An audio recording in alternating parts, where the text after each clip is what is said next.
Hello and welcome to Tim Farmer's Country Kitchen. We have a packed show for you tonight. All kinds of great stuff to make you hungry, make you want to go out and cook yourself, which we're getting ready to do right now. But we have been talking about bees. We're doing a progressive piece. We're going to talk about 1 through, I don't know how many segments we're going to have because it's so interesting. There are so many things to find out about beekeeping. Tonight we're going to visit a place in Frankfort. If you're interested, you can start buying your own supplies and start up yourself. In fact, let's go visit right now. It's called Dadant Sons.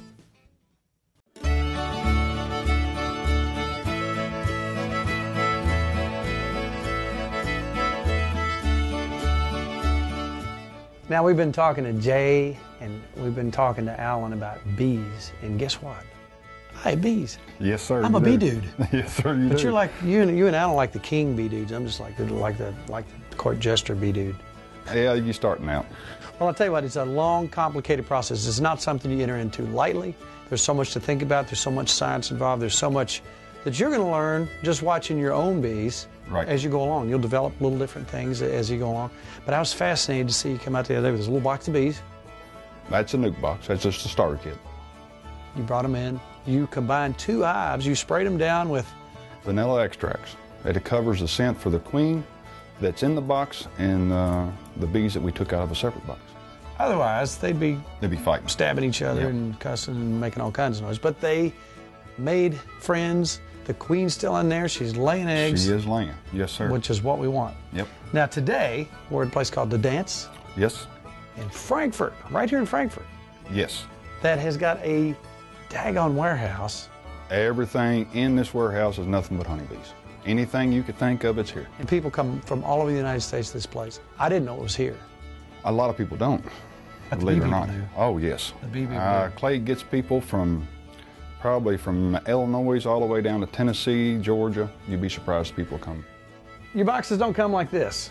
You can get them like that. Okay.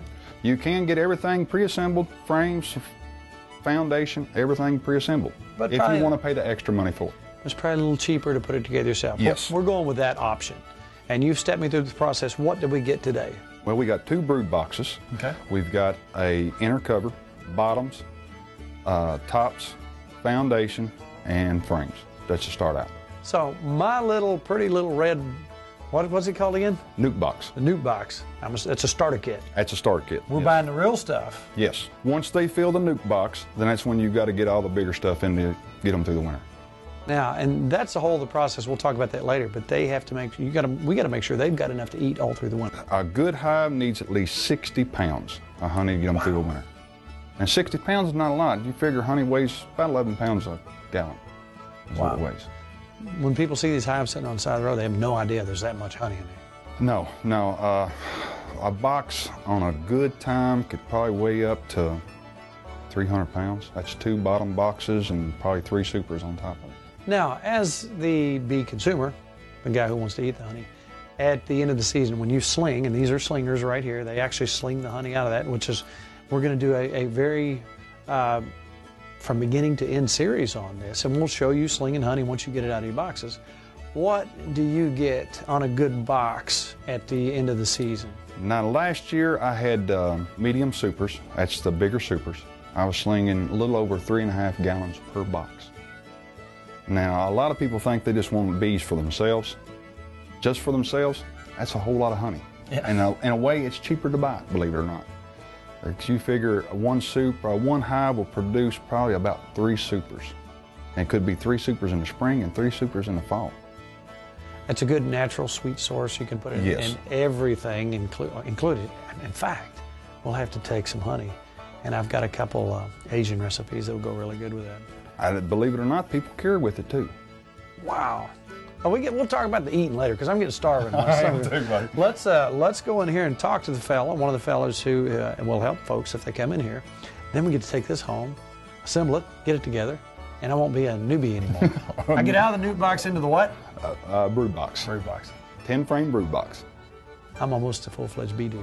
Almost. Well, we got to get you stung first for your full fledged. I don't want any part of that. I'm gonna try to make it through the whole year without getting stung. I got to get me a suit. Yeah.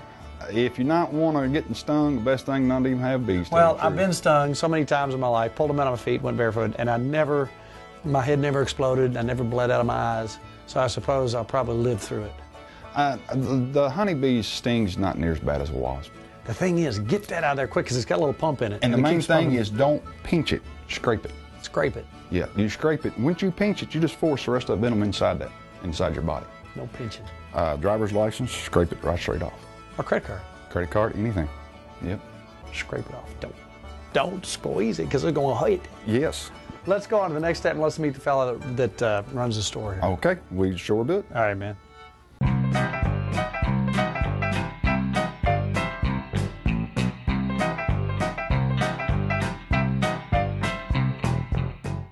We are at Dadant, which is right here in Frankfort, Kentucky. Never knew you were here until I was a potential wannabe bee dude. And then I found out from Alan and Jay that you're down here, and you got everything a person could want when it comes to bees. We've been here about 7 years now. You know, we've got a 15,000 square foot warehouse and showroom, as you can see. It's astounding. And got everything you need for beekeeping. Now, obviously, if I'm going to be messing with bees, I'm going to need one of those wacky looking suits that help you keep from getting stung. They're not 100% sting proof, but they should help. They do help, yeah. And you're going to get stung. If you handle bees, you're going to get stung.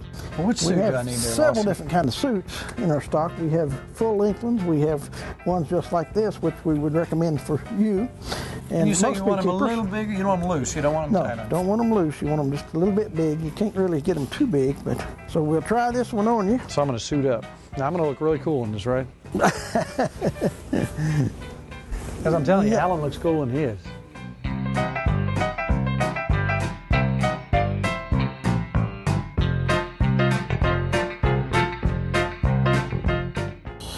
Awesome, I am your father.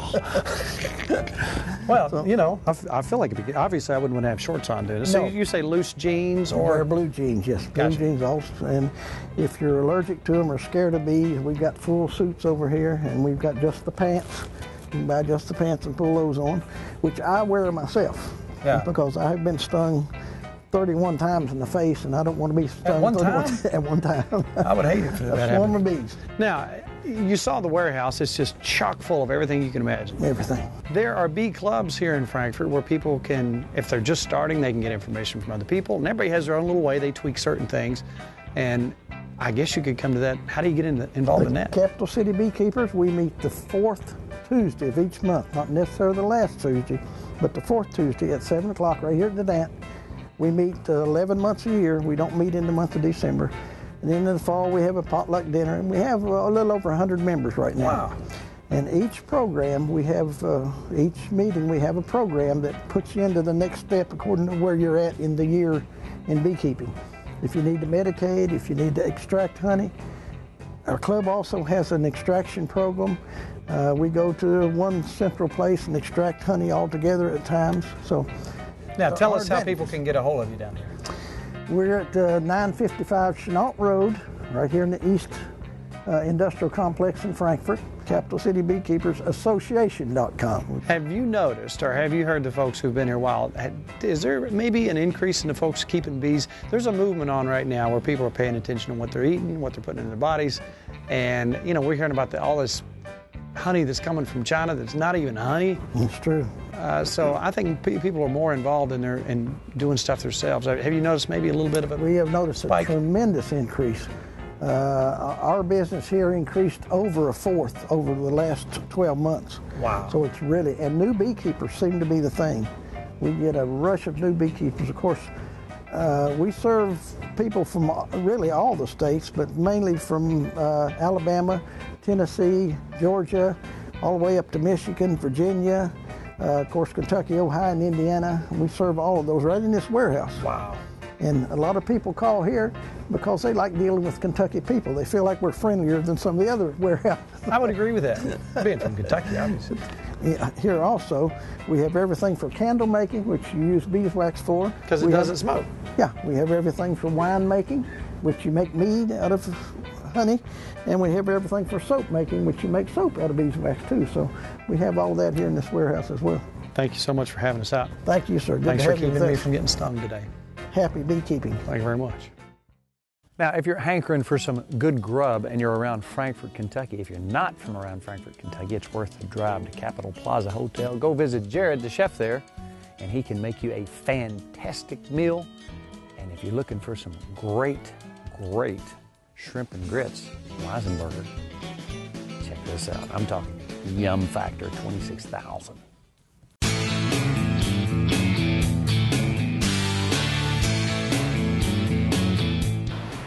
We're with Jared Richardson here at the Capital Plaza Hotel. Oh my goodness, smells good in here. Sure, we're cooking something up. You promised me something last time we talked, and you said, now I've had this down here. It's your shrimp and grits. Yeah. Oh my goodness. You gonna share that with us?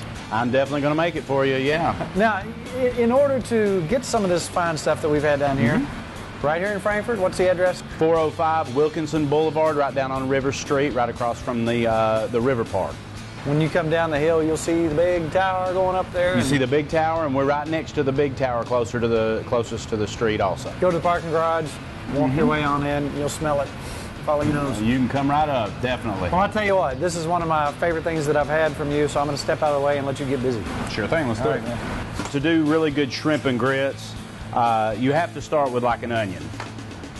So I have onions, bell peppers, a little garlic, bacon, of course, bacon fat, which has to be in this dish or it's really not that great, blackening spice, and of course shrimp. Very simple. And I'm going to do a little touch of bacon fat, and you'll see I'm not going to go crazy. I'm just going to go just a little bit, and I'm going to start with my onions.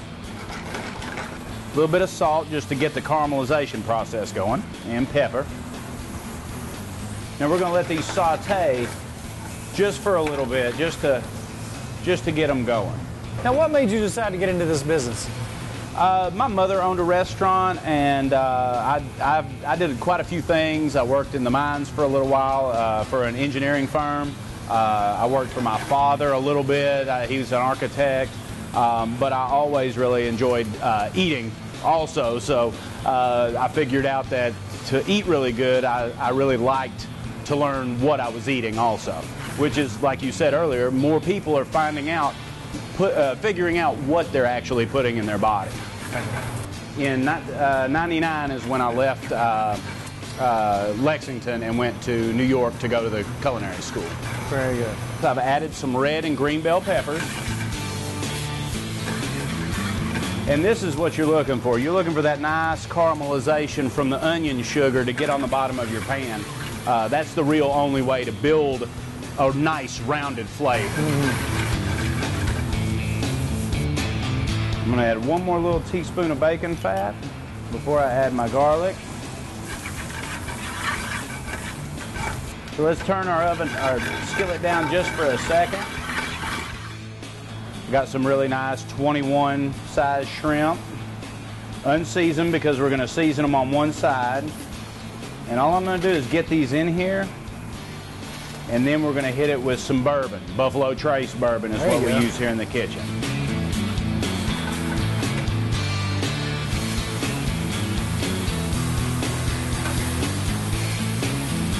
Hey, don't try that at home. Take that back. That's the problem with doing it at the house. Don't try that at home. Now that just builds some flavor and releases my flavor from the pan. So now I can just let them cook for a little bit. I'm going to hit it with some of that blackening spice that we have. A little bit of bacon. We love bacon around here too. Oh, so you gotta love your bacon. just a little bit of chicken stock to help loosen it up. And to make it a little brothy. You can see they're cooking up. They've got a really nice, you're basically just wanting to cook these for about 3.5 minutes till they're just done. Now right at the end, I'm gonna just put a little dollop of butter in there. You gotta love butter. Turn my heat down, so at this point, all I'm doing is just giving it a nice mouthfeel with that butter. And they call it monter au beurre, which means to mount with butter.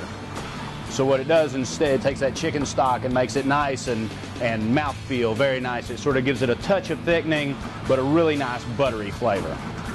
Now we've got our Weisenberger meal cheese grits right here. The key to this is definitely the cheese grits.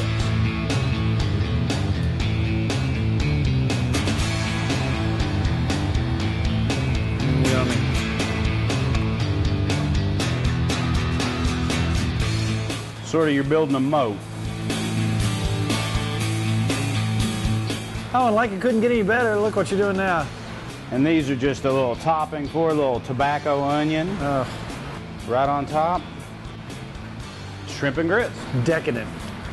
And this is, of course, on the menu here. On the menu.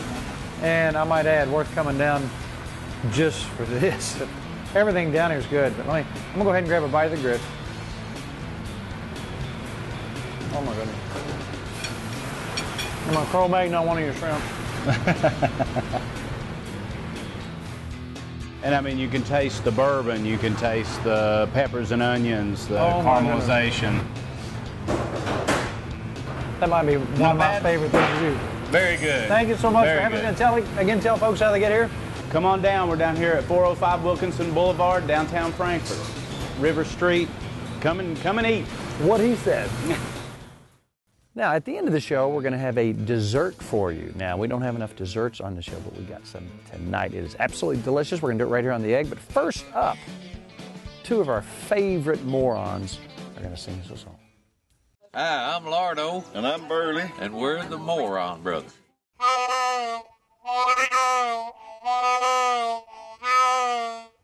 Got a frog in my throat. You say that I don't love you. Say my love's untrue. If I were a rich man, I'd prove my love for you. I'd buy for you a diamond ring, a new fur coat or two. And if my nose was running money, honey, I'd blow it all on you. If my nose was running money, I'd blow it all on you. Buy you a big old Cadillac and a PT Cruiser too. I'd build for you a mansion up on some mountaintop. If my nose was only running money, but honey, it's not. It's a booger of a problem that I've got. Wish my nose was running money, but it's not. I'd buy you a Cadillac and a new Mercedes too. If my nose was running money, honey, I'd blow it all on you. If my nose was running money, we'd have anything we please. Anytime we needed cash, all I'd have to do is sneeze. We'd all be eating high on the hog, and the hog wouldn't be so lean. If my nose was running money, we'd be rolling in the green. It's a booger of a problem that I've got. That's entertainment, folks. Wish my nose was running money, but it's not. I'd buy you a Cadillac and a new Mercedes too. If my nose was running money, honey, I'd blow it all on you. If my nose was running money, we could eat out all the time. Fanciest restaurants in town where we'd go to dine. We could blow my nose and pay the check right before we'd leave. We'd give the waitress a great big tip what I'd wiped on the sleeve. It's a booger of a problem that I've got. Wish my nose was running money, but it ain't. I'd buy you a Cadillac and a new Mercedes too. If my nose was running money, honey, I'd blow it all on you. If my nose was running money, honey, I'd blow it all on you.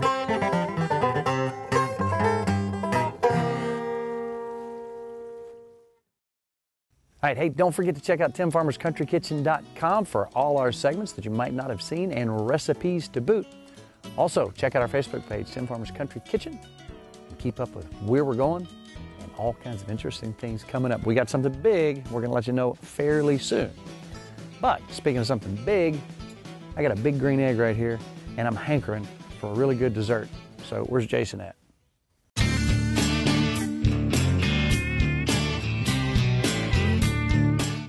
Jason Brommeyer, Housewarmings, big green expert. You're back. But you know what? You've done a lot of things, and I've loved every one of them, but one thing we haven't done is dessert. And one of my favorite desserts. I can tell by just looking at the ingredients here, we have cinnamon, brown sugar, rum, bananas, And butter. Butter. I'm willing to guess you're going to make some banana Foster. Bananas Foster. That's what I'm talking about. Just walk us through it, man. All right. We got the big green egg paella pan, so you can put it on the egg. Nice hot egg. Got to be hot, what, 300-400 degrees? 300, 400, 500 degrees. Hot. Hot.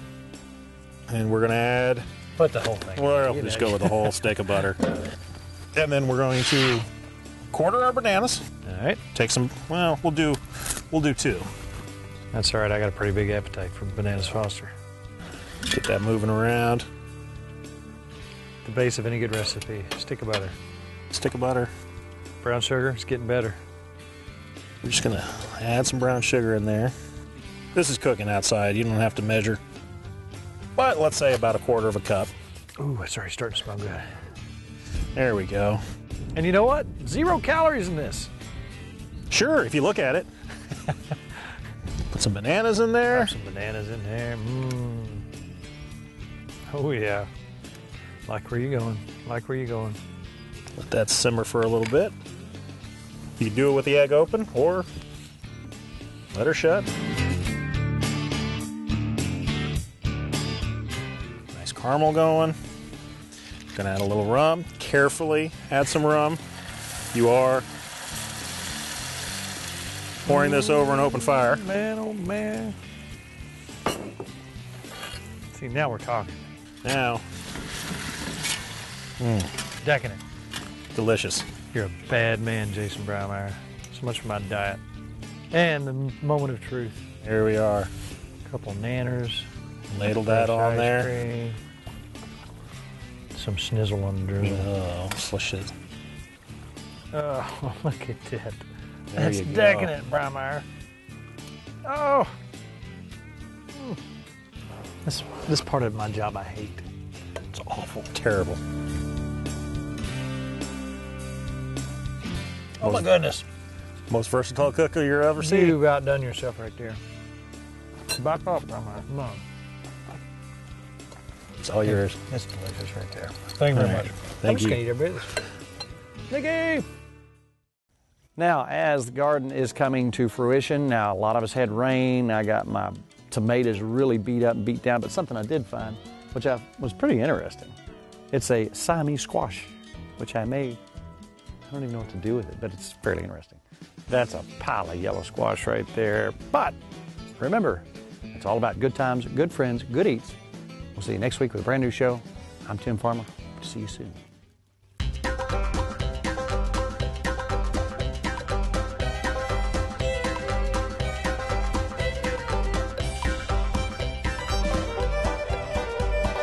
Special thanks to Bayou Bluegrass Catering and Weisenberger Mill.